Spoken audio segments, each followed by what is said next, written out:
É com muita honra e já agradecendo demais a participação, né, da Fernanda Claudine da Unara. Então, Fernanda Claudine é diretora de sustentabilidade, jurídica e riscos, advisor e conselheira de companhias, professora de sustentabilidade da FGV Dom Cabral e pesquisadora da USP. Também temos aqui Onara Oliveira de Lima, que é executiva de sustentabilidade da ESG Advisory, também é coordenadora do GT Educacional do CBPS, que é o nosso Comitê Brasileiro de Pronunciamentos de Sustentabilidade. Elas irão compor o painel 1, que vamos falar sobre cadeia de valor e entidade que reporta, desafios para o reporte do IFRS S1 e S2. Sejam muito bem-vindas, muito obrigada e é com vocês. Super obrigada, Mirela. Agradeço aí de antemão o convite da FBM Educação, por meio da Mirela e do Samir. E é uma honra estar aqui junto com a minha colega e amiga, Onara Lima, que é um profissional que eu admiro bastante, nesse painel tão importante para a gente, que é falar de um dos maiores desafios para as companhias, nesse disclosure SG. Eu acho que o Wander já apontou bem, né, sobre as normas S1 e S2. O Brasil adotou essas normas de forma inovadora em 2023 pela CVM.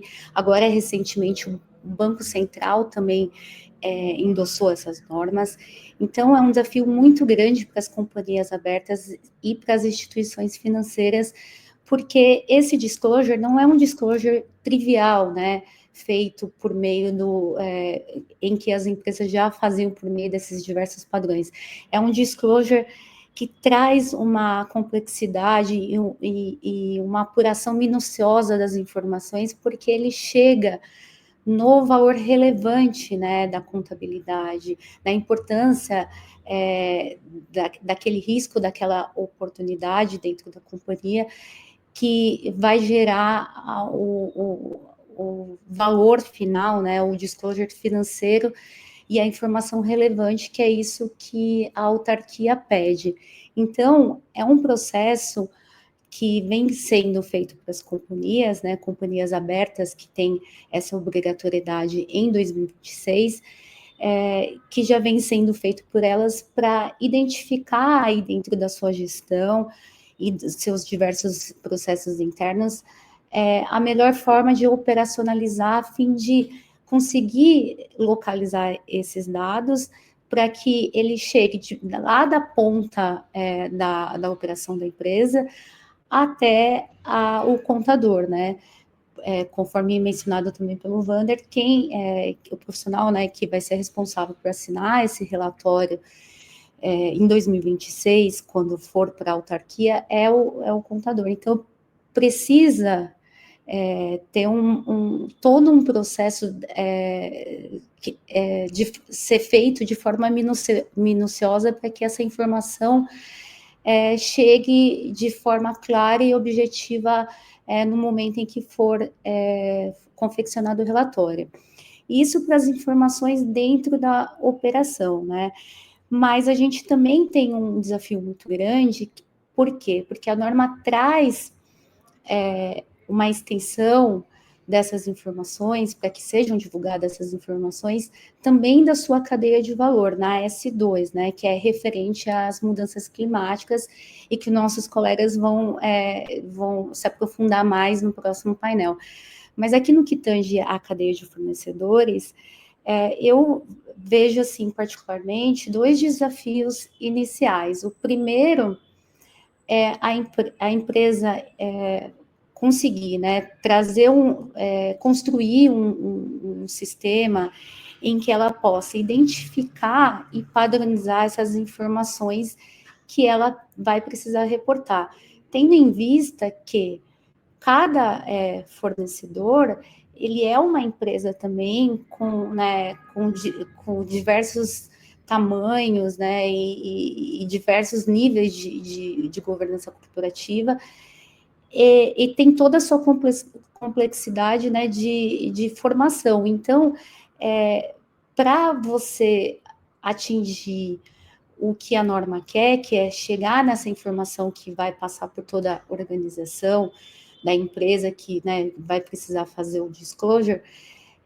você precisa também ter um letramento, né, um aculturamento para o fornecedor de forma inicial, para que ele entenda a importância dele dentro desse ecossistema de disclosure de informações. Então, nesse sentido, esse sistema de identificação de informações, ele precisa também ser padronizado, né, para que as informações que venham, né, das empresas fornecedoras falem a mesma língua, né, do que a empresa que vai precisar fazer o disclosure precisa, para que a informação não se perca e tenha um lastro, né, uma rastreabilidade.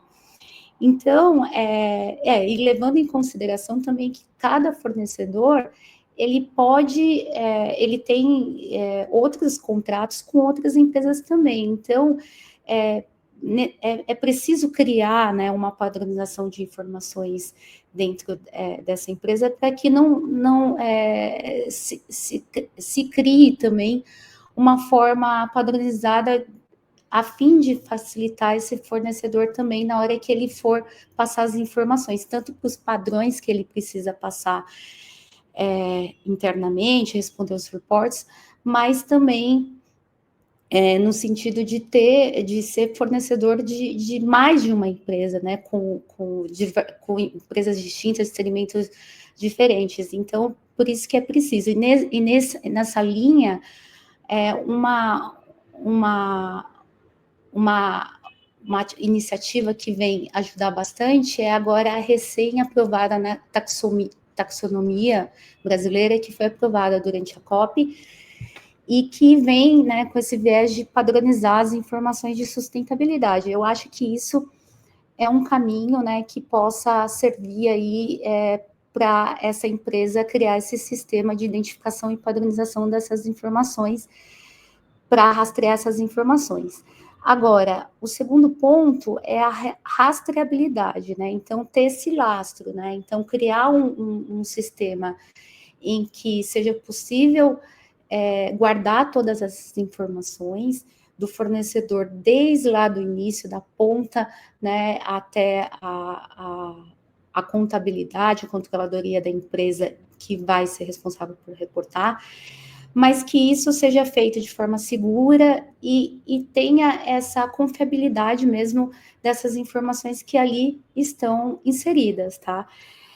Nesse sentido, a gente vem vendo também outras normas internacionais que requerem essas condições de rastreabilidade, né? A gente tem, por exemplo, a Lei de Desmatamento Europeia, que é uma lei que está em andamento, que visa a proibição de importações, né, pelos países da União Europeia, por países que pratiquem o desmatamento. Uma das condicionantes para verificar isso, né, para ter essa permissão para exportar para lá, conferir se essa empresa tem essa rastreabilidade, comprovando que ela não pratica o desmatamento, né? Outra legislação que a gente vê também que envolve cadeia de fornecedores é a diretriz da União Europeia, que é a CSRD, né, que é a lei da diligência e que envolve mais disclosure relacionados a ESG no geral, mas mais especificamente com direitos humanos. Ela requer também uma atenção super especial com relação a essa verificação da cadeia de fornecedores. Então, é importante a gente pensar nas normas S1 e S2, que aqui o pano de fundo desse nosso evento, mas lembrando que, ao fazer esse trabalho, essa verificação, a empresa também vai estar se preparando para poder, né, também reportar essas outras normas, empresas que exportam ou que fazem parte da cadeia de fornecedor de uma empresa que reporta aqui, né, que tem essa necessidade de reportar internacionalmente, tá? E, por fim, a gente pensa nesse panorama, da regra S2, especificamente das emissões. Então, que é o que a norma pede, né? Então, rastreamento das emissões da cadeia de fornecedor, né? E de todas as suas emissões. Mas a gente tem que pensar também no que eu acabei de mencionar, né? Nessa abrangência geral para a rastreabilidade do fornecedor na parte ESG no geral, não só das empresas abertas que vão ter essa obrigatoriedade em 2026. Um outro ponto que a gente vem pensando também é porque as empresas que fazem parte dessa cadeia de fornecedores, as empresas fechadas, apesar delas não terem essa obrigatoriedade em reportar, elas vão fazer parte desse ecossistema, como eu mencionei. Existe uma resolução do CFC, que é 1710, que estimula, né, que as empresas, no geral, se adequem às normas S1, S2. E eu vejo isso como muito favorável, né? Não só por uma questão de padronização, como eu mencionei, para facilitar a rastreabilidade das informações, o lastro, enfim, a confiabilidade do que vai ser reportado pela empresa que precisa reportar em 2026, a companhia aberta, mas também como um ponto de vantagem para essas empresas fechadas, porque elas estão ali naquela cadeia de fornecimento, né, numa situação de fornecedor da empresa, né, numa parceria de negócio, mas eles fazem parte desse ecossistema. Então, ele também, de certa forma, ele contribui naquela informação que vai ser divulgada, né, e para a confiabilidade dessa informação. E, além disso, para ele também, é uma forma também de competitividade, dele se manter como parceiro de negócio, como fornecedor daquela empresa, né? Porque ele vai estar se adequando às normas e vai prover as informações nos padrões de que a empresa que precisa reportar vai precisar. Então, é uma forma também de se manter, né, no mercado como fornecedor e até de competitividade, como eu mencionei. E além também, um outro ponto que eu vejo como benéfico é dele ter uma estrutura de governança, ainda que, embora uma empresa pequena, que às vezes não pretende abrir capital, mas assim, uma mínima estrutura de governança que vai facilitar para ele em diversos pontos, como acesso ao crédito por alguns bancos, a gente vê, né, um acesso mais facilitado para questões ESG, o próprio BNDES tem uma linha de crédito mais específica, e outros bancos também. Então, até mesmo reforçando e rebustando essa governança de uma empresa pequena, o ajuda a atrair investimento, claro, abrir capital assim, para as que assim desejam, mas também ter esse acesso a algumas vantagens que empresas que estão em linha com as práticas de sustentabilidade conseguem acessar. Mas basicamente é isso, né? A gente combinou, eu e a Onara, que a gente faz uma introdução, trazer um pano de fundo para a discussão, e depois a gente também deixar, né, nos comentários, responder as perguntas de vocês. Mas agora eu vou passar para a minha grande amiga Ionara, para ela fazer a exposição dela. Muito obrigada.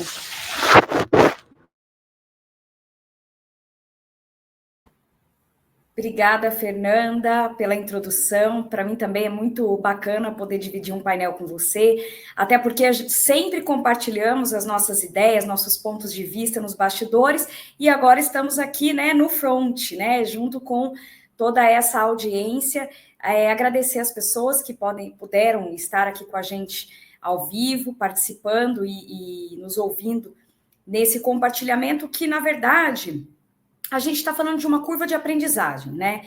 Tudo que é muito novo, a gente passa por uma curva de aprendizagem, e neste momento em que a gente está falando de uma IFRS bastante recém-chegada. Estamos falando de uma resolução da CVM recém-publicada, né, a 193.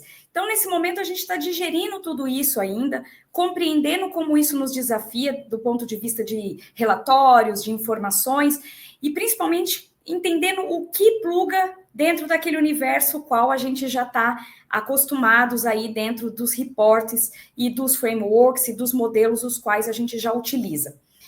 Pegando um gancho do que a Fernanda trouxe, eu acho importante, não tem como, né, uma profissional de sustentabilidade não falar dessas siglas todas, eu acho importante a gente contextualizar que o GHG Protocol, que é, né, essa metodologia que traz essa mensuração de escopo 1, escopo 2, escopo 3, começou ali em 2008, e nós temos ali em 2011 o início da mensuração do escopo 3.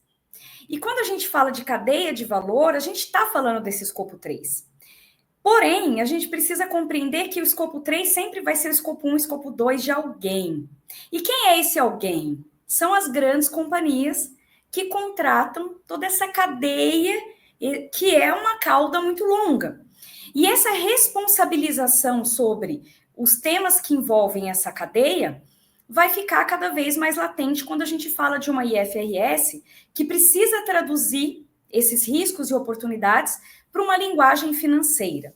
Então, quando as empresas assumem aqueles lindos compromissos de sustentabilidade, aqueles lindos planos de descarbonização, eu sempre trago a provocação que nós não seremos efetivos nos planos de descarbonização se a gente não colocar o escopo 3, uma vez que se nós entrarmos no GHG Protocol, que é público, vocês vão observar que, em média, 70% ou mais das emissões dos negócios estão concentradas neste lugar chamado cadeia de valor escopo 3.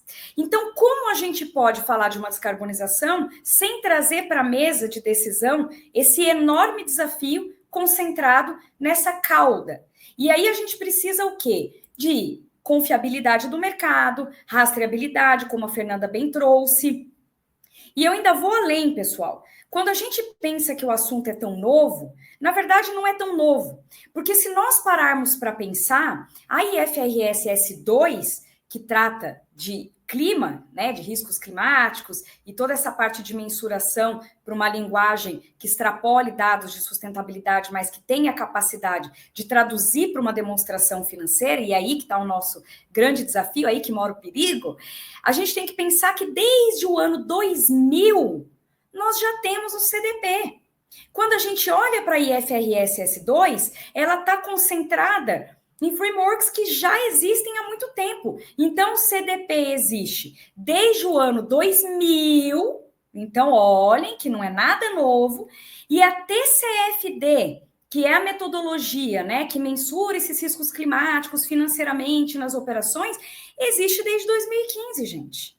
Então, assim, quando a gente fala, é tudo muito novo porque a gente foi levando como dava, como nos fosse mais amigável. E agora a régua aumenta com a chegada da IFRS com a linguagem financeira. E o que isso quer dizer, pessoal? Que o mercado não estava satisfeito com a forma com que nós estávamos publicando as nossas informações. Se tivesse tudo ok, porque a gente já tinha TCFD desde 2015, como eu falei, e CDP desde o ano 2000. Se nós estivéssemos fazendo a lição de casa muito bem, obrigada, talvez a IFRS não precisaria nem colocar a colher aí nessa confusão toda. Por que a IFRS chegou? Porque ela falou, peraí, gente, já que nós não estamos conseguindo padronizar, já que nós não estamos conseguindo ter o mínimo de comparabilidade, me dá aqui que eu sei fazer isso muito bem. Eu consigo padronizar tudo isso para uma linguagem a qual o mercado almeja receber. Então, vejam, é uma demanda de mercado. Porque essa agenda climática, que já existe há décadas, né, que sempre trouxe esse olhar de forma mais quali do que quanti, a gente agora traz a necessidade de informações sólidas, comparáveis, para esse desafio que é tão latente, que é a tal de, né, uma economia de baixo carbono. E quando a gente olha para esses relatórios todos, essa convergência ela é muito importante. E se nós olharmos também a IFRS S1, que eu não vou me aprofundar aqui porque terão outros painéis, ela traz também essa convergência, por exemplo, de frameworks que já existem há bastante tempo. Se nós olharmos o SASB, né? O SASB, pessoal, ele existe desde 2011. Então, assim, o que eu tenho recorrentemente repetindo, né, nos lugares onde eu estou, é que não é nada tão novo assim quanto parece, né? Porque se a gente olha para um SASB, que existe desde 2011, se a gente olha para um relato integrado, que existe desde 2010, de novo, o que tem de tão novo assim, né? E aí a gente começa a observar que não haverá mais espaço para essa narrativa construída que não aterrisse em dados. Então, vejam, essa cobrança do mercado é para que nós possamos evoluir de uma narrativa muito bonita para dados efetivamente. E o SASB tem essa linguagem. Se nós olharmos para o SASB, que ele traz ali na IFRS S1, o SASB ele é 75% quantitativo. E o SASB é setorial. Então, a gente começa a olhar que a seriedade do tema está escalando. Ou seja, que nós precisamos entender essa pressão sobre as empresas para que elas apresentem esses dados de forma que tenha capacidade de refletir com maior precisão sobre os compromissos, sobre as metas assumidas publicamente, considerando o quê? O planejamento financeiro e o planejamento estratégico dos negócios, que é tudo que a gente ainda não conseguiu aterrissar de forma real, né? Quando a gente tem essa necessidade de uma informação financeira relacionada aos aspectos de sustentabilidade, a gente ainda está patinando muito. E com os fatores climáticos, a gente já está pagando a conta, né? Então, como que a gente traduz tudo isso de forma mais consistente, mais completa, comparável e verificável? Então, vejam, é uma equação simples? Uma equação nada simples. É uma equação a qual o mercado desafia as empresas, e aí, pessoal, a gente vai observar muitos compromissos de climate change, de low carbon emission, né, do tal do net zero, que, na minha opinião, não é uma realidade. Net zero é muito complicado, né? A gente tem que tentar observar aquela redução de emissões para que a gente saia do business as usual. Ou seja, inovação, tecnologia para que eu consiga continuar produzindo com uma emissão menor, né? Uma transição para uma economia de baixo carbono. E aonde a coisa pega, né? Por muito tempo, esses compromissos não estavam claros para esse mercado que almeja transparência para uma tomada de decisão. Primeiro, quanto vai custar? Porque se eu tenho um compromisso público de mudança, de reduzir as minhas emissões, eu preciso contar para os meus acionistas, eu preciso contar, né, para esse mercado de capitais como que eu vou alcançar e quanto isso vai custar. Vai ser em setting, né? Eu vou melhorar o meu processo? Vai ser offsetting? Eu vou comprar crédito de carbono? Quanto isso vai custar? É isso que o mercado quer saber. E aí, quando a gente olha esse novo momento, pode ser que a gente observe muitas empresas retrocedendo suas metas. Ah, Onara, sabia. Não, gente, isso é bom. Sabe, a gente tem que ter capacidade de analisar estrategicamente. Por que isso é bom? Porque eu sou louca? Não. Porque as empresas muitas vezes assumem um compromisso sem a devida clareza de como e quanto vai custar. Quando a gente chega nesse momento que eu vou ter que colocar numa demonstração financeira, as empresas voltam e eventualmente terão que recalcular suas rotas e tá tudo bem, pessoal. A gente precisa de transparência, menos é mais, né? Que nós possamos ter menos compromissos e maior efetividade na entrega e maior transparência ao compartilhar com o mercado como eu vou alcançar anualmente, porque é fácil você falar, vou reduzir até 2030. Tá bom, mas então eu vou esperar chegar a 2030 para ver o tamanho dessa fatura? E quando a gente está falando de um mercado de capital, de capital aberto, esse shareholder, esses acionistas, eles estão assumindo risco junto com a gente. Mas as decisões estão dentro das empresas. Entende o porquê que essa cobrança cada vez mais vai escalar? E por essa razão, a IFRS, de forma muito estratégica, se apropria dessa responsabilidade, não inventa a roda. Não inventa a roda. Tudo que eu falei aqui para vocês, né? Já são frameworks conhecidos há muito tempo pelo mercado. CDP, TCFD, né? Relato integrado, SASB, a linha do tempo é clara. O problema é que a gente foi levando como dava para levar, até que a cobrança aterrissa e a gente fala, opa, agora eu vou ter que trazer quantitativamente o que tudo isso representa. Mais uma vez, aqueles grandes e aquela quantidade toda de temas materiais provavelmente terão que ser revistos. Porque será que a gente tem capacidade para traduzir 10 temas materiais para uma linguagem financeira? Arrisco a dizer que não. E como que a gente vai antecipar cenários, né, em um mundo de grandes incertezas? Então, trazer esses dados de forma que seja factível é sobre equilíbrio. É aí que respalda a tomada de decisão. É aí que a gente precisa compreender como o assunto escala para um conselho de administração. A Fernanda trouxe a pauta de governança. Eu sempre reforço o fato de que se nós temos, né, muitas orientações sobre dever fiduciário, como isso tudo traz responsabilidades para um conselho, a gente precisa entender que se eu tiver um comitê de sustentabilidade muitíssimo bem estruturado, do ponto de vista de governança, a gente consegue, né, azeitar e tangibilizar para uma linguagem de conselho, porque também não adianta eu levar para o conselho com uma linguagem tática operacional, não vai aterrissar. Então, o maior desafio é como traduzir essa linguagem do tático operacional para que ele tenha a leitura para uma tomada de decisão num conselho de administração. E para isso a gente precisa entender de mercado de capitais, a gente precisa entender de finanças, a gente precisa entender agora de contabilidade. Os relatórios serão auditados por contadores, uma auditoria razoável. Então, mais do que nunca, aquela palavra tão bonita que a gente escuta em todos os discursos, ESG é um tema transversal, talvez agora de fato seja, porque ainda estava muito no discurso. Então, para resumir a ópera, que momento nós estamos? No momento onde a qualidade vai contar mais do que a quantidade. E o mercado quer isso.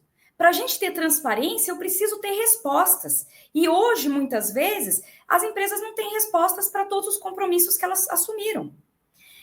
Aterrissar tudo isso para uma demonstração financeira é onde a gente vai compreender esses plug and plays.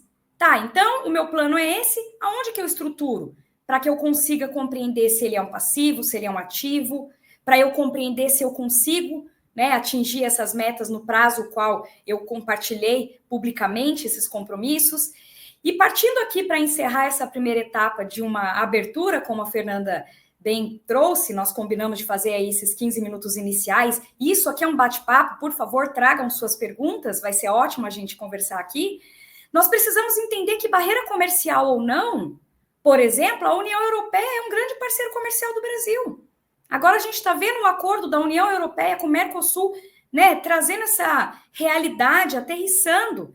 Então, quer dizer, eu preciso entender no mundo globalizado com quem eu estou negociando. Não só do ponto de vista de insumos quando eu estou comprando para trazer os meus processos, meus produtos, mas do ponto de vista de quem faz parte dessa cadeia de valor.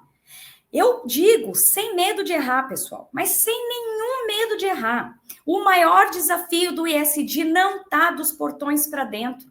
O maior desafio do ESG está na cauda longa, está na cadeia de valor. E aí não é só para emissões, é para tudo. É para todos os aspectos do social, do ambiental e da governança. A gente está discutindo direitos humanos. Como que nós vamos falar de emissões se a gente está patinando na governança? Se a gente está patinando em direitos humanos? Se vocês colocarem na internet aí, vocês vão ver quantas pessoas foram resgatadas em situação de trabalho análogo à escravidão em 2023. E não é Brasilzão profundo não, gente. É aqui, 100 quilômetros de São Paulo. Então, nós precisamos compreender que antecipar a tendência, e aí não tem como mais assumir compromisso sem olhar para que esses compromissos, essas boas práticas que eu tenho dentro do meu processo e dentro do meu modelo de negócio, tenha a capacidade de reverberar em toda essa cadeia de valor, porque é ali que estão os verdadeiros riscos. E aí são riscos financeiros, riscos reputacionais, risco de imagem, tudo que a gente possa imaginar de uma forma que, sim, não tem como a gente se desconectar desse ecossistema que se retroalimenta, e por aqui eu vou deixando para a gente seguir, se a Fernanda quiser complementar de alguma forma, e provavelmente perguntas que vão chegando por aí. Perfeito, Nara. O que você colocou da questão do comitê de sustentabilidade é perfeito, não só para a empresa aberta, né, que vai ter essa obrigatoriedade em 2026, mas para as fechadas também, já se organizando nessa governança e trazendo os temas técnicos, né, em comitês para serem discutidos e orientar a sua governança da melhor forma. Então, é o que você falou, o ESG é da porta para dentro, né, e tem que ter essa conscientização e essa valoração desse tema, né. Eu costumo falar também que o ESG, a gente fala que pode agregar valor, mas quando não bem aplicado, ele tira valor, né, então a gente tem que olhar com essa atenção mesmo. Aqui, ó, tem algumas perguntas para a gente, eu acho que a primeira delas, Onara, estão perguntando aqui da SUSEP, que é obrigatório o reporte em 2026. Na verdade, eu posso responder essa, Onara? Eu respondo a próxima. Tá bom. Na verdade, a resolução 93, né, que foi a resolução da CVM, que deu as diretrizes depois da CVM endossar as normas S1 e S2, ela traz a obrigatoriedade para as companhias abertas, né? E ela diz que é facultativo para as securitizadoras e os fundos fazer de forma voluntária em 2024 e 2025. Então, a SUSEP ela ainda não definiu, tá, essa obrigatoriedade, mas, como eu disse na minha fala inicial, a gente teve a recente formalização do Bacen, né, dizendo que, já determinando aí nos moldes da CMN, né, então, trazendo essa obrigatoriedade para instituições financeiras, tá? CMN 5185, pessoal. Então, assim, mesmo que não seja empresa de capital aberto, né, que vai ali corresponder à resolução da CVM 193, a CMN 5185, ela traz essa obrigatoriedade para uma instituição financeira. E se a sua empresa precisa de capital, acesso a capital, de alguma forma isso vai chegar até vocês. Então, a gente precisa desmistificar um pouco. É só para empresa de capital aberto e tal. Não. Quando a gente fala de uma CMN regulando instituições financeiras, a gente certamente, de alguma forma, vai chegar um checklist, vai chegar uma obrigação. Então, fiquem tranquilos que o negócio está escalando e está, ao mesmo tempo, desdobrando, porque já entenderam que tem que ser reverberado para mais do que o topo da cadeia, né? A ponta do iceberg não vai resolver o problema. E aí, tem uma segunda pergunta aqui, da Juliana, que ela fala assim, pode trazer um exemplo, né, de relato dentro do S1 e S2 e como essa conexão com sustentabilidade e contabilidade? Eu vou falar aqui, Fernanda, fique à vontade para complementar, vou compartilhar um pouco da minha experiência dentro de relatórios e empresas de capital aberto que já seguem aí esses frameworks que já são plugados nessas IFRS. Então, quando a gente fala do S1, a gente está falando do relato integrado, que tem que ter a capacidade de plugar aspectos de sustentabilidade na estratégia do negócio, comprovando que ele consegue fazer a proteção e geração de capital no curto, no médio e no longo prazo. Então, o relato integrado, ele tem 6 princípios que plugam a necessidade de ser conectado com esse relatório. Se vocês me perguntarem, Onara, hoje as empresas reportam com qualidade o relato integrado? Não. A gente reporta de forma bastante superficial, porque se a gente olhar esses 6 princípios que regem o relato integrado, a gente vai observar que as empresas estão contando muita história, mas não estão deixando claro essa conexão de fato com a estratégia e como que pluga tudo isso numa alçada decisória da companhia. O outro vai ser o SASB. SASB, gente, é outra dor. Se nós olharmos os relatórios das empresas brasileiras, façam um teste, olhem no final do relatório, vocês vão ver quantos indicadores de RI as empresas reportam e quantos indicadores SASB as empresas reportam. Podem perceber, sem medo de errar aqui, que o SASB ele é reportado de forma muito mais tímida. Por quê? Porque o SASB é desafiador. O SASB ele traz esse 75% no quanti, que é justamente setorial. Ele traz, por exemplo, uma pergunta que qual é o custo do seu retrabalho? E aí? Quem sabe mensurar o custo do retrabalho e quem que está disposto a contar isso num relatório de sustentabilidade? Então, assim, ainda temos baixa maturidade para reportar relato integrado com qualidade e o SASB de forma adequada. Então, esse é um ponto. O outro ponto, quando a gente fala da S2, é a mesma questão. CDP, né? O CDP é uma das exigências também para as empresas que querem participar do Índice de Sustentabilidade Empresarial da B3.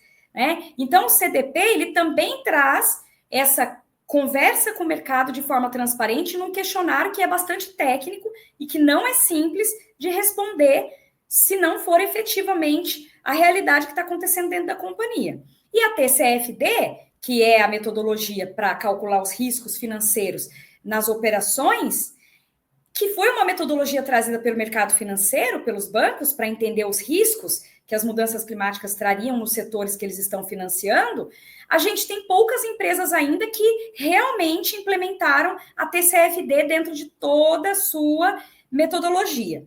E um exemplo que eu posso trazer aqui é quando a gente traz o carbono. O carbono vai estar no passivo ou vai estar no ativo? Né? Eu emito mais do que eu tenho capacidade de absorver, por exemplo, né? Que muita gente questiona por que o agro não entrou. A gente não tem ainda a capacidade de entender qual o potencial do agro de absorção através dos plantios e do próprio solo, que tem uma capacidade de absorção de gás de efeito estufa, ou o quanto eu estou emitindo. Então, esse balanço de massa, ele ainda é um grande desafio. Então, se nós compreendermos, tá bom, eu entro na PL do carbono, eu tenho ali uma emissão que extrapola, eu vou ter que colocar como um passivo. E se eu for comprar, né, o crédito de carbono, eu tenho que ter capacidade de colocar isso no meu balanço financeiro.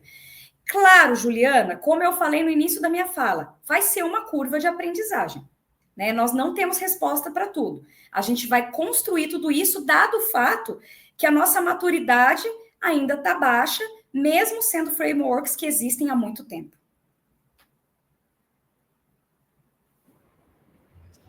Bom, acho que não tem mais nenhuma pergunta aqui para a gente. Fernanda, que está na organização, tem mais alguma pergunta? Porque aí eu acho que a gente pode comentar também alguns outros pontos. Você falou, Nara, de um ponto bem importante, que é o recente acordo, né, do Mercosul aí, que está reverberando bastante. E foi o que eu também trouxe na minha fala inicial, né, da empresa, ela olhar isso como um aspecto de cumprimento de uma norma da S1, S2, né, na jurisdição aqui brasileira, mas também como um aspecto positivo, né, em termos de cumprimento, até mesmo por competitividade, né, para ela estar no mercado internacional, de cumprimento de regulações internacionais que têm já uma exigência muito maior, né? A diligência da União Europeia, ela é, assim, extremamente mais dura e mais específica com relação a direitos humanos, né, com a cadeia de fornecedores, e até a França criou uma lei, né, publicou uma lei que coloca como base essa diretriz da União Europeia e penaliza os administradores quando for averiguado algum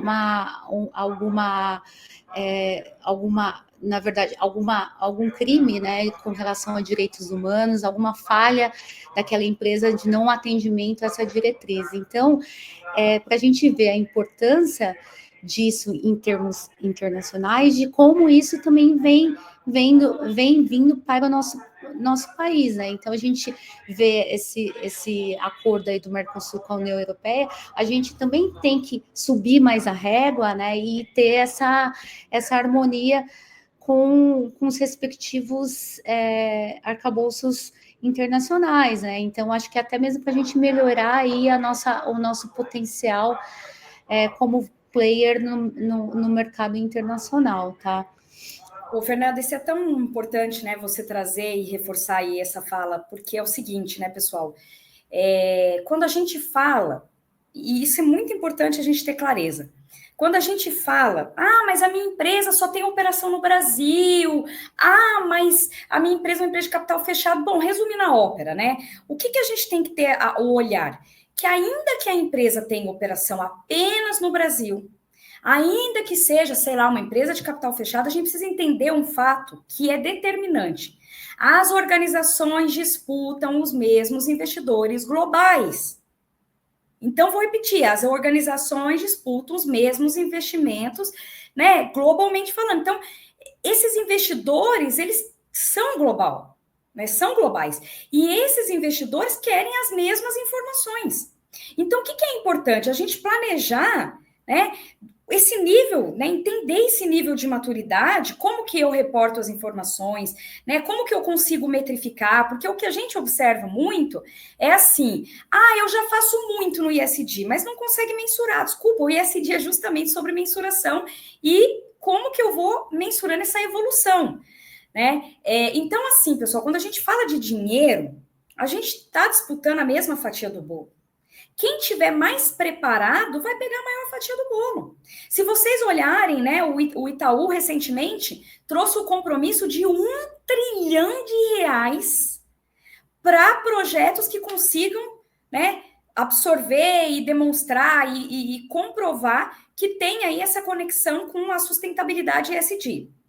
Então tá bom, se eu não tenho capacidade de acessar esse dinheiro, outra empresa vai ter. Então, no final do dia, quando a gente fala de ESG, nós temos que ter a capacidade de entender quais são os gatilhos. Por que eu quero? Onara, porque meu fornecedor está me mandando um checklist gigante, se eu não conseguir responder, eu não vou conseguir mais fornecer para ele. Tá, beleza? Onara, um gatilho é que eu preciso de acesso a capital e o banco está me mandando um checklist que eu não estou conseguindo responder. Então, vejam, se eu não entender esse gatilho para o meu modelo de negócio, aonde que pega o ISD para mim? Preciso entender meu modelo de negócio. E aí eu consigo focar. Isso que é a falta de equilíbrio muitas vezes. E por outro lado, a gente tem que entender o seguinte, e aí, qual que é a demanda de mercado? Qual que é o comportamento do mercado que eu estou inserido? Qual que é esse comportamento no curto, no médio e no longo prazo? Por isso que o relatório integrado, ele traz esse desafio. Tá bom, hoje você está super bem. Será que daqui 5, daqui 10 você vai estar?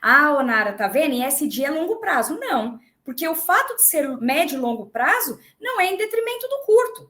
Assim como o curto não pode ser em detrimento do meu resultado no médio e no longo. Compreender esse cenário, né? Quem são meus acionistas, quem são meus fornecedores, quem são meus consumidores, e antecipar essa tendência de mercado, essa demanda, esse comportamento, também é sobre competitividade e continuidade do negócio. Então, assim, pessoal, primeiro passo, se eu não entendo meu modelo de negócio, não tem como eu colocar ISD para dentro.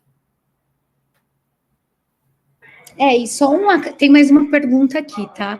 Mas só um acréscimo, a Onara, nossa, contemplou tudo o que eu iria falar, né? Mas ela falou um ponto muito importante, que é a questão ao atendimento, né, do que o mercado tá pedindo, né?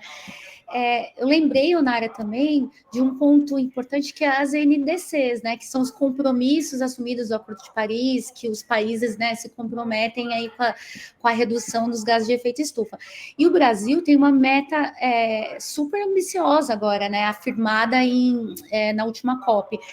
Então, ele baixa para 2035, né, o ano aí de limitação para se comprometendo à redução de 67% dos gases de efeito estufa. Então, ele tem um desafio muito grande aí como país, jurisdição, macro, e a gente que está inserido aqui, né, como empresas, né, então a gente também, não obstante do setor privado também, cada empresa ter a sua meta específica, né, para descarbonização, mas a gente também é puxado por esses compromissos internacionais, conforme já bem colocado pela Onara, seja pelo investidor, né, que vai estar olhando pela sua empresa, um banco, né, que vai estar ofertando um crédito mais acessível com linhas sustentáveis, mas seja por um compromisso muito maior, né, assim já designado pela sua jurisdição, pelo seu país. E quem não entrar nessa linha, né, ela vai sair muito lá atrás, né, porque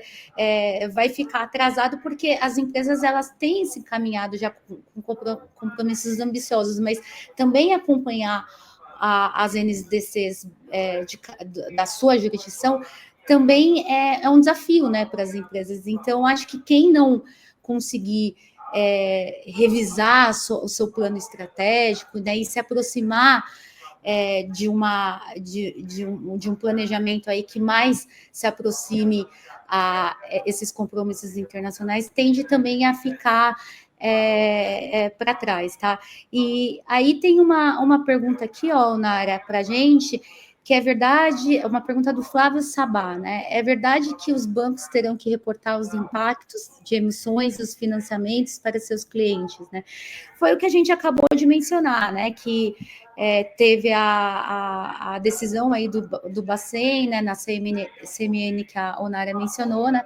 Agora é nos moldes da CMN. Então, as instituições financeiras terão que reportar aí os padrões S1 e S2 nos moldes da CMN. E assim, né, Flávia, é interessante porque eu não sei se você já teve a curiosidade de dar uma olhada nos relatórios GHG Protocol de banco, 98% das emissões, 95, 98 estão no escopo 3, né? E aí o que isso quer dizer? São as emissões financiadas. Então, alguns bancos já estão falando de forma mais transparente sobre suas emissões financiadas, né? Claro que existe aí esse novo momento de como, quanto compartilhar essas informações, mas eu queria trazer aqui um ponto bem interessante, porque historicamente nós tivemos um fato onde o IBAMA multou uma instituição financeira, né, pelo impacto que foi gerado pelo crédito que foi concedido. E eu até falo, se essa moda pega, ai, ai, ai, né? Ai, ai, ai, Faria Limers. Então, assim, por mais que as empresas pensem que está desconectado, o mercado financeiro vai puxar essa régua, porque, de novo, quando eu vou acessar esse capital, e muitas vezes eu vou acessar um capital estrangeiro, ele vem carimbado e ele já vem com essas obrigações de mensurar as emissões dos projetos que estão sendo, né, financiados por essa instituição financeira. E qual é essa responsabilização? A gente vai compreendendo essa maturidade das instituições financeiras, eles começam por determinados setores e tudo mais, mas se eu não estiver enganada, acho que foi o JP Morgan que publicou um relatório falando, né, como calcular suas emissões financiadas. Então, a tendência é essa, não dá para a gente isentar instituições financeiras desse lugar de relevância que o tema escalou. É o mercado financeiro que vai, de fato, trazer o tom. Não, e, Nara, acho que a gente está com o tempo aqui mais reduzido, está próximo à finalização do nosso painel, mas só um ponto que eu acho que é importante, que a gente acabou não comentando tanto, que é a asseguração, né, das informações. Pessoal, lembrando, acho que vai ser trazido também, né, nos próximos painéis com um maior aprofundamento, mas lembrando que essas informações que vão ser passíveis, né? Passíveis não, na verdade, que vão ser provenientes dos fornecedores, né? Com relação ao escopo 3 para a regra S2, elas vão passar por uma seguração razoável. Significa o quê? Né? Que essas informações elas vão ter o crivo da auditoria, né? Especificamente para isso, antes do relatório. Então, é extremamente importante essa interconexão, né, das áreas e dos fornecedores, né, da ponta até chegar na empresa que vai reportar, né, e para a área de controladoria e para o contador que vai assinar, de todo esse processo. Então, isso tudo tem que estar conectado, porque é um processo muito minucioso, muito sério, né, e que requer também uma responsabilidade muito grande. Então, já finalizando aqui a minha fala, né, e deixando uma mensagem final, eu acho que a palavra, acho que para esse trabalho, é conexão, né? Conexão, por quê? Porque precisa ter uma interligação de entender a norma, o que ela requer, entender o seu reporte, né, como a sua empresa está reportando, a sua matriz de materialidade, os seus riscos e as suas oportunidades, se for o caso, revisar a sua governança, seus controles internos, né, para chegar nesse dado que vai ser tangibilizado em valor financeiro lá no disclosure. Então, para isso, é importantíssimo que seja feito um trabalho harmonioso de conexão da empresa core, né, que é a empresa que vai dar o disclosure, com a sua cadeia de fornecedores, né, para que eles todos falem a mesma língua, para que tenha esse lastro, essa rastreabilidade, para quando passar por a asseguração necessária nesse processo, né, tenha a confiabilidade, né, dessas informações e que, claro, dê a credibilidade daquela informação para o mercado, né? Porque, no fundo, é isso que o investidor, essa geração nova, né, geração Z de investidores, que está muito também consciente, né, dessas questões de sustentabilidade, requer, né? Então, é que realmente aquela informação que está sendo divulgada seja coerente com o que a empresa pratica, né, na sua operação.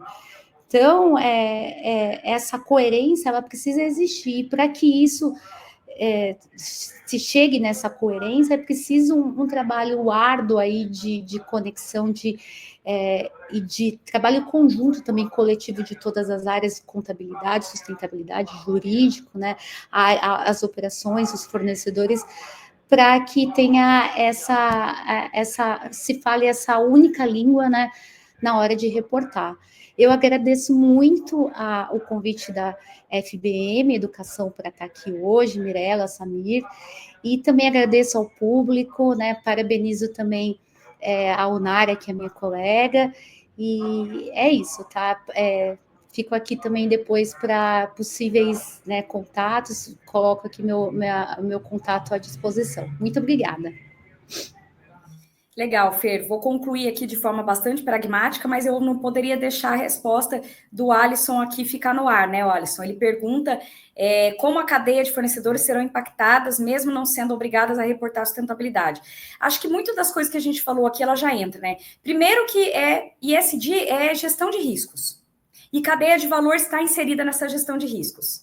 E quando a gente fala desse escopo 3, né, especificamente, distribuído com uma fatia muito grande nessa cadeia de fornecedores, certamente eles passarão a receber cada vez mais, Alisson, checklist.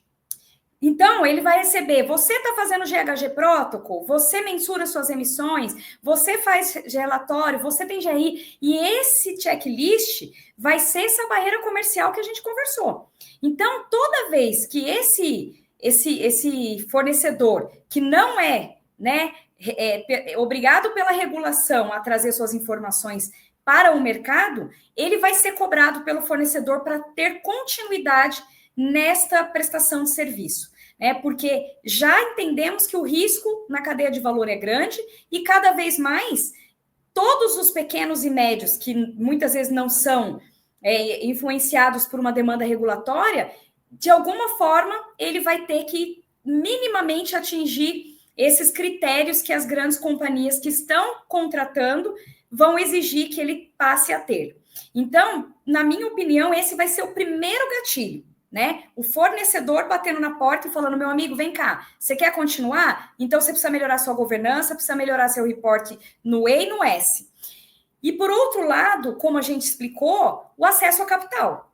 Porque por menor que seja a empresa, mesmo não sendo de capital aberto, toda empresa precisa de acesso ao capital. E os bancos cada vez mais vão exigir que as empresas que estão ali acessando esse capital comprovem seus compromissos nos aspectos de sustentabilidade e nos pilares ESG. Então, ou vai ser por uma questão comercial, ou vai ser por uma questão financeira.